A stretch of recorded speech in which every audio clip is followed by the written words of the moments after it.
అనారోగ్యం, ఉద్యోగం, వ్యాపారం అప్పులతో బాధపడుతున్నారా? వెంటనే జేకేఆర్ గురువు గారికి కాల్ చేసి అపాయింట్మెంట్ తీసుకోండి.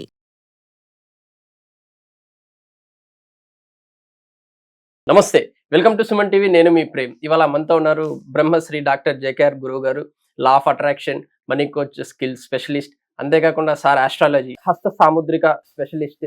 ఎటువంటి డేట్ ఆఫ్ బర్త్ లేకపోయినా కూడా మీ జాతకం సార్ చూస్తారనమాట. సార్ అడిగి కొన్ని విషయాలు తెలుసుకుందాం. నమస్తే. నమస్తే. మనం వింటుంటాం సార్, ఒక మనిషి పైన నవగ్రహాల ప్రభావం చాలా ఉంటాయి అంటుంటారు. అవునండి. నవగ్రహాల ప్రభావం పైన శాంతులు చేపించుకుంటే అదృష్టం అనుకున్నది జరుగుతుంది అంటారా సార్? తప్పకుండా అండి. అయితే ఎలా అంటే, అదృష్టం వరించాలని ప్రతి వ్యక్తి కోరుకుంటాడు. ఎగ్జాక్ట్లీ. అదృష్టం వరించాలంటే ఈజీగా వచ్చేస్తుందా? నువ్వు పూర్వజన్మలో చేసుకున్న కర్మలను బట్టి ఈ జన్మలో ఫలితాలు ఉంటాయని మనం గత వీడియోలో మనం చెప్పుకున్నాం. అయితే ఆ కర్మల యొక్క ప్రతిఫలం గ్రహాల రీత్యా మనిషిని ఆవరించి ఉంటాయి. ఉదాహరణకు ఒకళ్ళకి ఏలినాడు శని, ఒకళ్ళకి అష్టమ శని, అర్ధాష్టమ శని అని చెప్తూ ఉంటారు. ఈ జరుగుతూ ఉన్న దశల్లో మనిషి అనేక కష్టాలకు గురవుతూ ఉంటాడు. అలాంటప్పుడు కొన్ని రెమెడీస్ ఉంటాయండి.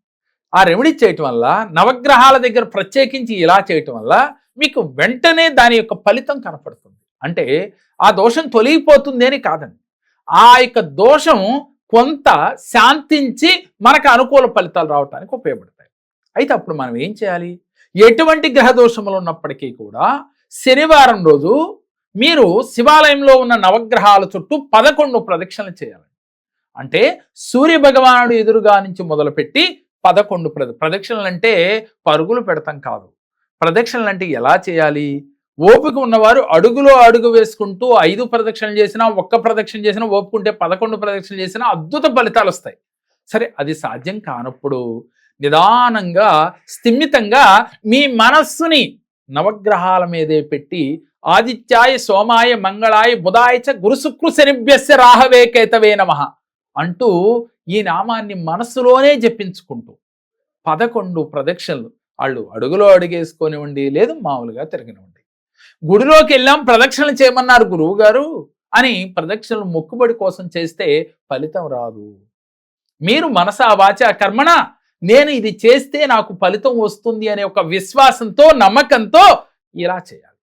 చేసి ఆవాల నూనె తీసుకుని, ఆవాల నూనె అంటే తెలిసిందే కదా అందరికీ, ఈ ఆవాల నూనె తీసుకుని శని భగవానుడి పైనుంచి అభిషేకం చేయాలి. చేసి మీరు నల్ల క్లాత్ ఒకటి వేసి వెళ్ళేటప్పుడు తుప్పు పట్టిన ఒక మేకును కూడా తీసుకెళ్ళి ఆ స్వామి పాదముల దగ్గర పెట్టి బెల్లం మొగ్గ పెట్టి చిమ్మిరి బెల్లం ఆ స్వామికి నివేదన చేసి నమస్కారం చేసుకుని ఎదురుగా నుంచోకూడదు శని భగవానుడి ముందు ఎప్పుడూ కూడా. ఎవరైనా సరే మనకన్నా గొప్పవారు ముందు, శక్తివంతుల ముందు, గొప్పవారంటే డబ్బున్న వారని నా ఉద్దేశం కాదు, శక్తివంతుల ముందు అంటే భగవంతుడి ముందు ఎదురుగా నుంచోకూడదు. ఎందుకని? ఎదుటి వారు ఒక మెగా పవర్ అయినప్పుడు మనలో ఉన్న ఎనర్జీని తీసేసుకుంటారు. అందుకని వారి ఎదురుగా ఎప్పుడు నుంచోకూడదయ్యా, పక్కకు నుంచోవాలి. అందుకని శని భగవానుడి ముందు ఎదురుగా నుంచోకుండా పక్కగా నుంచుని శని భగవానుడిని నమస్కరించుకుని, అయ్యా నేను ఏలినాటి శని వల్ల, లేక అష్టమ శని వల్ల, అర్ధాష్టమ శని వల్ల, జన్మశని వల్ల ఇన్ని కష్టాలు పడుతున్నానయ్యా, నన్ను శాంతించి కరుణించి రక్షించు తండ్రి అని మీరు వేడుకోవాలి. వేడుకుని నేను చేసిన తప్పు వల్ల నువ్వు నాకు ఆ శిక్ష వేస్తున్నావని నేను తెలుసుకున్నాను. ఇక్కడ కూడా నువ్వు వెళ్ళిపో, నన్ను క్షమించేయి అని డిమాండ్ చేస్తే భగవంతుడు క్షమిస్తాడా? కాబట్టి జాలిగా, ఆర్తిగా నేను చేసిన కర్మల వల్ల, ఏ జన్మలోనో తెలుసో తెలియకో చేసిన కర్మల వల్ల నువ్వు ఈ శిక్ష పెడుతూ ఉన్నావని గ్రహించాను. కాబట్టి శిక్ష కూడా అనకూడదు, గుర్తుపెట్టుకోవాలి. అక్కడ మీరు ఏమనాలి? నన్ను దారిలో పెడుతున్నావని నేను గుర్తించాను అనాలి. అంతేగాని నువ్వు నన్ను శిక్షిస్తున్నావు అని భగవంతుడు ముందు అనకుండా, నన్ను సన్మార్గమును పెడుతున్నావు, నేను ఈ బాధలు తట్టుకోలేకపోతున్నాను, శాంతించి నన్ను కరుణించి రక్షించు తండ్రి అని వేడుకోవాలి. వేడుకుని చక్కగా నమస్కరించుకొని మీరు శివాలయంలోకి వెళ్ళి ప్రదక్షిణ చేయాలి. మళ్ళీ శివాలయంలో 3 ప్రదక్షిణలు చేసి ఈశ్వరుడు దర్శనం చేసుకుని, అమ్మవారి దర్శనం చేసుకుని, అయ్యవారికి అమ్మవారికి ఒకే సంకల్పం చెప్పాలి. అమ్మా, నేను ఈ ఏలినాటి శని వల్ల నేను క్రమశిక్షణలోకి వచ్చాను. అక్కడ చెప్పేది తొలగించేయండి శని దోషములని చెప్పకుండా నేను క్రమశిక్షణలోకి వచ్చాను, తప్పు తెలుసుకున్నానమ్మా, నేను చేసిన గత జన్మలో చేసిన తప్పు ఏమిటో తెలుసుకున్నాను, అందువల్ల నేను చాలా మారిపోయాను, అందువల్ల నన్ను క్షమించు తల్లి, నేను పశ్చాత్తాపడుతున్నాను, క్షమించినందుకు నీకు అయ్యవారికి కృతజ్ఞతలు, ఈశ్వరుడికి పార్వతీ అమ్మకి కృతజ్ఞతలు అని చెప్పి అక్కడ 5 నిమిషాలు కూర్చుని వాళ్ళిద్దరూ ఆది దంపతులు అని చెప్పుకుంటాం, ఆది దంపతులుగా లేసి వచ్చి మీకు ఆశీర్వాదం ఇస్తున్నట్టుగా ఫీల్ అయిన తర్వాత వెంటనే మీరు అదే శనివారం విష్ణువుకి బాగా ఇష్టం, విష్ణుమూర్తికి, అలాగే వెంకటేశ్వర స్వామి అంటే విష్ణుమూర్తి అంటే వెంకటేశ్వర అవతారం అయిందే కాబట్టి వెంకటేశ్వర స్వామి గుడికి వెళ్ళి మరలా అక్కడ 7 ప్రదక్షిణలు చేసి అక్కడ వెంకటేశ్వర స్వామి దగ్గర కూడా ఇలాగే సంకల్పం చెప్పాలి. అయ్యా, నేను అష్టమ శని వల్ల, జన్మ శని వల్ల నేను చాలా సన్మార్గమున నడుస్తున్నాను.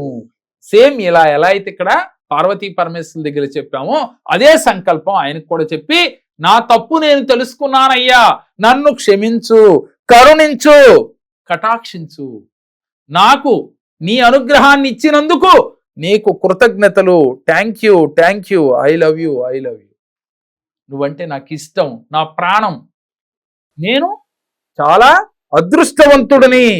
ఎందుకు అదృష్టవంతుడివి? వెంకటేశ్వర స్వామి నీ మొర ఇని నీకు ఆశీర్వదించి నీకు బ్లెస్సింగ్స్ ఇచ్చినందుకు నువ్వు అదృష్టవంతుడివి. అన్నీ కూడా నువ్వే భగవంతుడిని కమిట్ చేసేస్తున్నావు, నువ్వు వరం ఇచ్చేసావు నాకు, నేను చాలా అదృష్టవంతుడిని. ఇంకా భగవంతుడైనా ఏం చేస్తాడు? మీరే నా దగ్గరికి వచ్చారు, సార్ నాతో వీడియోలు చేయాలి సార్ అన్నారు అనుకోండి, మీరు చేస్తున్నారు సార్ అని అంటే నేను కాదు చేయను అంటానా? లేదు, ప్రేమ్ గారు చేద్దాం అంటాను. అంటే తెలియకుండానే మన మైండ్లోంచి ఆలోచన వచ్చేస్తుంది. అంటే భగవంతుడితో ఈ విధంగా మాట్లాడి భగవంతుడి యొక్క కరుణ పొందాలి. ఇలా శివకేశవుల్ని ఒకే రోజు ఎవరైతే దర్శిస్తారో, నవగ్రహాల దగ్గర ఈ చిన్న క్రియ ఎవరైతే చేస్తారో, మీ జీవితంలో ఎలాంటి నవగ్రహ దోషములున్నా తొలగిపోతాయి, అదృష్టం మిమ్మల్ని వరించి తీరుతుంది. భగవంతుడితో మమేకం అవటం అంటే అదే.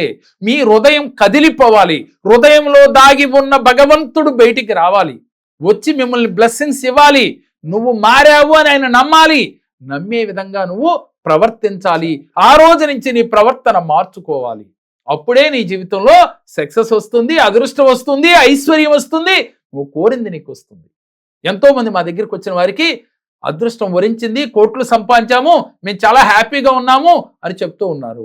దానికి కారణం ఏమిటి అని అంటే, మేము చెప్పే ప్రతి క్లాస్లో కానీ అలాగే పర్సనల్ అపాయింట్మెంట్లో కానీ నువ్వు ఎలా మారాలి, నీ గ్రహరీత్యా ఎలాంటి కర్మలు ఉన్నాయి అవి మార్చుకుని ఈ రెమెడీ చెయ్యి, ఈ విధంగా చెయ్యి అని నేర్పించి పంపించడం జరుగుతుంది. వారు ఆచరిస్తే ఫలితాలు ఇలాగే అద్భుతంగా ఉంటాయి. Thank you sir. నమస్కారం. మా పాప వివాహ సంబంధం గురించి జేకే సార్ గారి దగ్గరికి వచ్చాము. ఆయన చెప్పిన రెమెడీస్, మంత్రాలు మేము ఉపయోగించాము. 3 నెలల లోపల అనుకున్న సంబంధం కన్నా ఒక గొప్ప సంబంధం రాగలిగింది. 3 నెలల లోపల మా సమస్యలన్నీ పరిష్కారం అయ్యి ఒక మంచి సంబంధం వచ్చి నేను అనుకున్న స్థాయి కన్నా మంచిగా చేయగలిగాను.